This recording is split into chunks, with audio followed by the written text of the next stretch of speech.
The doors hit the walls on both sides. Amara Osei came through them at a run. 17 years old, dress shoes, the hem of her bridesmaid gown gathered in both fists, and her voice carried over 200 guests, over the string quartet, over the officiant mid-sentence, over the particular suspended hush of a wedding ceremony at the exact moment before I do. Stop the wedding. She said it again when the room didn't immediately process it. Stop the wedding. She was breathing hard. She had run from the bridal suite on the third floor down 2 flights of service stairs because the elevator would have been too slow. Her eyes went straight to the groom. Not the bride. The groom. And the groom, 34 years old, 200 guests, a cathedral ceiling, his entire fabricated life assembled in that room, looked at Amara Osei for exactly 3 seconds. Then he ran. Not walked, not backed away. Ran through the side door off the chancel, the one that led to the parking lot. The one that nobody uses in a wedding ceremony because there is no reason to use it unless what is happening behind you is something you cannot face. He left his boutonniere on the altar step. It took 3 seconds. The room needed considerably longer to understand what it had just watched. 3 weeks earlier, here is where it begins. Amara Osei was the younger sister of the bride, and she had known something was wrong for 4 months. Not in the way that sisters sometimes know things about the people marrying into their family, with the vague, intuitive resistance that gets dismissed as jealousy or overprotection, but in the specific, evidence-based way that a 17-year-old who was 3 months into her first semester of AP Computer Science and had spent the previous summer building a personal finance tracker for her mother's small business new things because she had looked and she had found something and she had not known what to do with it. Her sister, Zora, was 29 years old and the kind of person who moved through the world with the generous, forward-facing energy of someone who had decided early that people were fundamentally good and that the evidence to the contrary was the exception rather than the rule. She taught 3rd grade at an elementary school in the city's North District. She had a classroom decorated floor to ceiling with her students' artwork and a waiting list of parents who specifically requested her. She had been in love with Marcus Webb. Not Marcus Webb, the 7th grade math prodigy from a different story. A different Marcus, this 134, financial consultant, broad smile. The easy confidence of a man who had learned very young that charm was a tool and had been using it ever since. For 2 years, she had introduced him to her family at Christmas of the previous year. Her mother had pulled Amara aside that same evening and said, quietly, the way their mother said things she wasn't sure about, "What do you think of him?" Amara had said, "He's very smooth." Their mother had nodded slowly. "Yes," she'd said. "That's the right word." But Zora was in love the way people are in love when they have been patient and careful and are finally allowing themselves to believe they have found the right thing. And her happiness was so complete and so visible that challenging it felt, to everyone around her, like an act of cruelty. So nobody challenged it. They watched Marcus Webb bring flowers and remember the mother's birthday and say the right things at the right moments. And they told themselves that smooth was not the same as false. That charm was not the same as manipulation, that the feeling in the back of the throat was overprotection and not instinct. Amara had told herself this too, for 3 months. Then she stopped telling it to herself and started looking instead. The thing that had started it was small, a receipt she'd found in the coat pocket of Marcus's jacket when she'd been asked to hang it up during a family dinner. She had not been snooping. She was genuinely just hanging it up. But the receipt was there, and she had looked at it because she was 17 and curious, and the amount had been large and the location had been a hotel, 2 cities away on a Tuesday when Marcus had told Zora he was at a conference. She had put it back, she had sat through dinner, she had thought about it for a week. Then she had started looking. She was 17 and 3 months into AP Computer Science, and she had spent a summer building a personal finance tracker. And what she had, what her generation had, in the way that generations absorbed the tools of their era without thinking of them as tools, was the practical knowledge of someone who had grown up navigating digital infrastructure the way previous generations had navigated physical space. She knew how to find things that people left behind on the internet, the way you know how to find a dropped key in a familiar room. Not through expertise exactly, but through the accumulated habit of attention. She found the other woman in 6 days, not through hacking, not through anything dramatic, through the patient, methodical work of cross-referencing public information. a LinkedIn profile in a different city, a Facebook page with privacy settings that weren't as thorough as their owner believed, a series of photographs that placed Marcus Webb on 3 separate documented occasions in the previous 18 months, in locations he had told Zora he was not at, with a woman named Denise Cartwright, who was also 34, also professionally established, and who, this was the part that had made Amara sit at her laptop at midnight, with her hands very still on the keyboard, wore, in a photograph from a beach vacation taken 4 months earlier, a ring on her left hand that looked, from the angle of the photograph, very much like an engagement ring. Amara had sat with this for 3 weeks, 3 weeks of carrying it and not knowing what to do with it, and watching her sister address wedding invitations and choose centerpieces and talk about the honeymoon in Portugal in the specific animated way of someone who is experiencing the sustained joy of a life coming together the way they had hoped it would. She had tried once. 4 weeks before the wedding, she had asked Zora, as carefully as she could manage, whether she and Marcus had talked, really talked, about his life before they met, about his past relationships. Zora had looked at her with the patient, slightly tired expression of an older sister who has received this category of question before. Amara, she had said, I know you have reservations. I love you for having them, but I need you to trust me on this one. I've been waiting a long time to be this happy. Amara had looked at her sister's face. She had thought about the ring in the photograph. She had said, okay. She had gone to her room and sat on her bed and felt the weight of what she was carrying and what she was about to let happen, and she had cried quietly into her pillow because she was 17 and she did not know what the right thing was. She found out what the right thing was on the morning of the wedding. The wedding was at the Harrington Chapel, a private event space adjoining the Harrington Hotel, which appeared twice now in this collection of stories and will appear as many times as life requires, because certain buildings accumulate history the way certain buildings do. The ceremony was scheduled for 2 o'clock.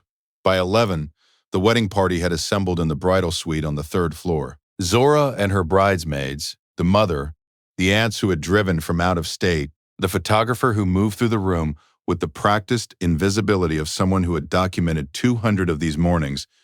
Amara was in her bridesmaid dress by 11:30. She was sitting near the window with her phone, which was where she had been sitting intermittently for 4 weeks. At 11:47 a.m., a notification arrived that made her breath stop. She had set up a Google alert 3 weeks earlier. A simple, free tool, the kind of thing a computer science student sets up in 10 minutes, for the name Denise Cartwright, combined with the city where Marcus said he lived. She had done it automatically, the way you do things when you don't know what else to do, and action is the only thing that keeps the weight from crushing you. She had received no alerts in 3 weeks. She had begun to tell herself the ring in the photograph was something else, a right-hand ring, a piece of jewelry, something with a different meaning than the one she had assigned it. The alert that arrived at 11:47 a.m. was a link to a social media post, public, unprotected, posted 40 minutes earlier, a photograph of a woman in a white dress standing in front of a mirror, bouquet in hand, caption reading, "My wedding day. Can't believe it's finally here. He's worth the wait." Geotagged 41 miles north of the city, the groom's name was in the post's comments. Tagged, visible, Marcus Webb. Amara's hand went cold around the phone. She read it twice. She looked at her sister across the room. Zora in the bridal chair, the makeup artist at work on her eyes, their mother standing behind with her hand on Zora's shoulder, all of it assembled in the specific suspended beauty of a morning that was about to become something else. She looked at the photograph again. The white dress, the bouquet, the geotagged chapel 41 miles north, where a second ceremony was apparently scheduled for noon. She stood up from the window. She thought, for one moment, the last moment she spent on uncertainty, about the possibility that she was wrong, about the possibility that the names were a coincidence, that the ring had meant something else, that there was an explanation she hadn't thought of. She measured that possibility against what she had found over 6 days of careful looking and 4 weeks of carrying it. She measured it against her sister's face in the bridal chair. She walked out of the bridal suite and called the number she had found during her research. Denise Cartwright's number, obtained the same way she had obtained everything else, through the patient accumulation of public information. She had never called it. She was calling it now. Denise answered on the second ring. Amara said, My name is Amara Ose. Marcus Webb is about to marry my sister at the Harrington Chapel in the city. I found your post from 40 minutes ago. I'm looking at your wedding photo. The silence on the other end lasted 4 seconds. Then Denise Cartwright said, in a voice that contained the simultaneous processing of rage and devastation, and the specific clarity of someone who has been lied to and has just understood the full dimensions of the lie. Where exactly is the Harrington Chapel? I'll send you the address, Amara said, but I need you to understand, my sister doesn't know. She has nothing to do with this.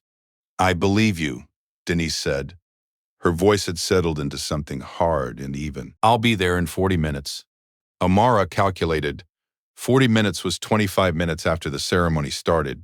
She hung up. She stood in the hallway outside the bridal suite with her phone in her hand, and the dress she'd been ironing since 7 in the morning, and her sister's face in the bridal chair in her mind, and she made the decision that she had been making in pieces for 4 months. She went back into the suite, and she smiled, and she helped her sister with her veil, and she held her bouquet while the photographer took the formal portraits, and she descended the stairs with the wedding party. At 1:55, and she took her place in the processional, and she walked down the aisle and stood at the front of the chapel and watched Marcus Webb watch Zora come down the aisle with the expression of a man who had arranged 2 ceremonies in the same afternoon and believed, with the staggering arrogance of someone who had been using charm as a tool for 34 years, that he had managed it. He had not seen Amara's face when the officiant reached the moment before the vows, the last moment of the ceremony's forward motion, before the words that made the thing permanent. Amara looked at Marcus Webb, and she thought about the receipt in the coat pocket, and a hotel 2 cities away, and the 6 days of looking and the ring in the photograph, and her sister's face when she'd said, I've been waiting a long time to be this happy, and she opened her mouth. The doors were still open behind the guests. Her voice carried, stop the wedding. The 3 seconds in which Marcus Webb looked at Amara and ran were witnessed by 200 people, documented by a photographer who kept shooting on professional instinct, and discussed in the weeks that followed in the way that events are discussed when they are simultaneously private devastation and public spectacle.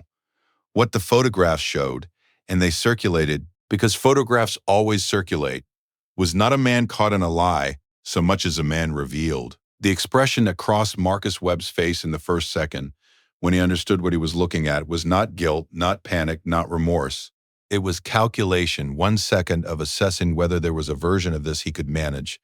There wasn't. He had built the version that was supposed to be manageable, and it had collapsed in 41 miles, and a Google alert, and a 17-year-old who had been paying careful attention for 4 months. He ran in the second. The boutonniere hit the step on his way out. Denise Cartwright arrived at the Harrington Chapel at 2:41. The ceremony had dissolved in a way that wedding ceremonies dissolve when the groom exits through the parking lot door. Guests milling, the photographer uncertain whether to keep shooting or put the camera down, the mother of the bride sitting in the front pew with the expression of someone who had said he's very smooth at Christmas dinner and had spent the subsequent 10 months hoping the smoothness meant something different than it did. Denise walked in through the main doors in the white dress, still holding her bouquet, because there had been no time to change, and she had driven 41 miles in the thing. The room looked at her. She looked at the room. She found Amara by the altar, still standing, because Amara had not moved from the spot, because she was 17 and she had just done the most frightening thing she had ever done, and her legs were not ready to carry her somewhere else yet. Denise walked to her. She looked at her for a moment, this teenager in a bridesmaid's dress who had called her 90 minutes ago and said my sister doesn't know, with the specific clarity of someone making sure the right thing was distinguished from the wrong one. She put her hand briefly on Amara's arm. She didn't say anything. She didn't need to. Zora was in the bridal suite when Amara came upstairs. She had not cried yet. She was in the specific suspended state of someone whose processing has not caught up to their circumstances, sitting on the chaise with her dress still on and her bouquet in her lap, and her face very still. Their mother was beside her. 3 bridesmaids were arranged around the room in the helpless posture of people who want to do something and don't know what. Amara sat next to her sister. Zora looked at her. You knew, Zora said. Not an accusation. Not a question. I suspected for 4 months, Amara said. I found proof this morning. Zora was quiet for a long moment. Then she said, why didn't you tell me? I tried once. You said you needed me to trust you. Amara held her sister's gaze. I was trying to find a way to be wrong. Zora looked at her hands in her lap, at the bouquet, at the rings, not on her finger yet, thank God. Still in the officiant's pocket, still in the pocket, and at the room, and the morning and the particular wreckage of a thing that has been carefully built and then carefully dismantled by the truth. Tell me what you found, Zora said. Amara told her all of it. The receipt, the research, the 6 days, the photograph, the Google alert, the call at 11:47 a.m., the 41 miles, the white dress. She told it the way she had always done things, completely, sequentially, without omission. When she finished, Zora sat with it for a long time. Then she reached over and put her arms around her sister. Amara felt her sister shaking. Not crying yet, that would come later, in waves, for weeks. Just the specific physical response of someone who has been carrying one thing and found out they were carrying something completely different, and the body is processing the difference. Thank you, Zora said into her shoulder. Amara held on. She was 17 years old, and she had just blown up her sister's wedding and saved her from a man who had scheduled 2 of them in the same afternoon. And the thing she felt was not triumph. It was the specific quiet of something finished, the long weight of carrying the knowledge and the relief of having set it down in the right place at the right time, which was the only place and the only time it could have been set down, because that was how the truth worked. It waited for you to be ready, and then you had to be. Marcus Webb was located by Denise Cartwright's attorney 9 days later, a process made simpler by the fact that he had, in his haste to exit the Harrington Chapel, left his phone on the altar beside his boutonniere. The phone contained, once Denise's attorney had obtained the court order necessary to access it, a record of the preceding 8 months that was, as the attorney later described it to Denise, thorough enough that they would not need to look for anything else. He had been running 2 parallel engagements for 8 months, different names for the ceremony vendors, a scheduling system that had worked apparently until 11:47 a.m. on a Saturday in October when a 17-year-old had set up a Google alert and gone to her sister's wedding and done the thing that needed doing. The civil fraud case that Denise filed, she had transferred a substantial sum to a joint account Marcus had opened for wedding expenses, a joint account whose other signatory turned out to be the only genuine part of him. His own name was resolved 14 months later. The judgment was in her favor. The amount was returned. The attorney's fees were covered. The man himself was by then no longer in the city and no longer in the industry where he'd built the reputation he'd been monetizing for the past decade. Zora Cole returned to her classroom 11 days after the wedding. She had taken 10 days, which was what she needed, and on the 11th day she had gotten up at 6 a.m. and pressed her teaching clothes and driven to school and unlocked her classroom door and turned on the lights and begun arranging the day's lesson on the board. Her students arrived at 8. A boy named Isaiah, 7 years old, who sat in the second row and had the specific attentiveness of a child who noticed things other children didn't, looked at her when he came in and said, "Ms. Cole, you look different." "I had a hard week," Zora said. "Are you okay now?" She thought about the chapel and the boutonniere and the 41 miles and her sister on the phone in the hallway and her sister's arms around her in the bridal suite and the specific, complete truth of being seen by someone who loved you enough to blow up the thing you'd asked them not to blow up. "I'm getting there," she said. "Thank you for asking, Isaiah." He nodded, satisfied, and took his seat. She turned back to the board. The morning continued. The classroom filled. The day began. 6 months later, Zora Osei was introduced at a mutual friend's dinner party to a man named David Asante, who was 31 and taught high school history and coached the debate team and had, in the first 20 minutes of conversation, made her laugh twice in the way that was different from the other kind of laughing. She did not go home that night thinking about weddings. She went home thinking about the conversation. The distinction was, she had learned, the only reliable one. Amara presented her summer research project, the personal finance tracker she had built for her mother's small business, at a district-wide student technology showcase in January, where she placed second and was approached afterward by a technology teacher from a magnet school across the city, who asked if she'd ever considered applying to the district's computer science specialization program. She had not. She applied. She was accepted. She texted her sister from the parking lot after the acceptance came. I got in. Zora replied in 30 seconds. Obviously, you've been finding things other people miss since you were 12. The computers just caught up. Amara sat in the car and read it twice. She was thinking about the receipt in the coat pocket, the thing that had started it, the small accidental discovery that had been the first thread of the whole unraveling. She had not been looking for it. She had just been paying attention, the way she always paid attention, to the thing that was actually in front of her. That was all it had ever been. Attention and the courage to act on what it showed you, even when acting was the most frightening thing you had ever done. Even when the boutonniere was still warm, when it hit the chapel step.